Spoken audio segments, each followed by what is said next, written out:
सद्गुरू श्री ब्रह्मचैतन्य महाराज गोंदवलेकर यांचं प्रवचन 30 मार्च.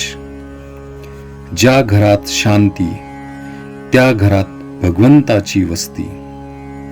गृहस्थाश्रमासारखा आश्रम दुसरा नाही खास. नीती धर्माचे रक्षण यासाठीच विवाहाचे कारण. ज्या घरात राहते शांती त्या घरात भगवंताची वस्ती. कृतीवर मनुष्याची परीक्षा जैशी वासावर पदार्थाची परीक्षा.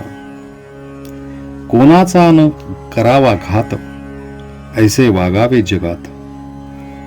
आपले आपण करून घ्यावे हित त्यालाच म्हणतात संभावित.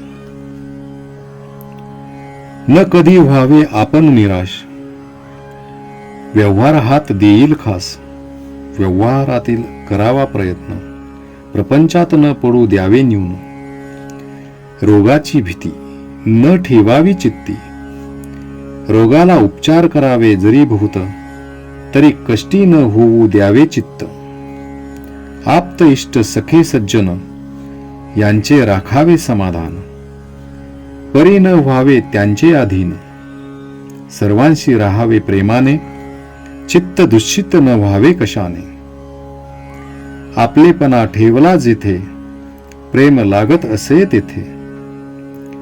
ज्या घरात स्वार्थाचे मान बळावले तेथे समाधानाचे मान कमी झाले. मन राखता आले तरच प्रत्येकाला सुख लागले. सुखाने नांदावे नवरा बायकोंनी. राम अनावा ध्यानी दोघांनी राहावे प्रेमाने. सदा वागावे आनंदाने. एकमेकांनी दुसऱ्यास दुःख होईल असे न करावे. काळजी वाटेल असे न वागावे. घरातील माणूस मार्गाने चुकले त्यास प्रायश्चित्त हवे खरे. पण ते नसावे जन्माचे तेवढ्यापुरते असावे साचे.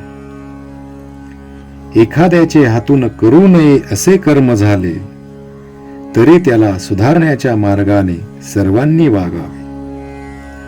आचरण शुद्ध असावे. एक पत्नी व्रत सांभाळावे. प्राण गेला तरी परद्वार करू नये. कोणतेही व्यसन करू नये.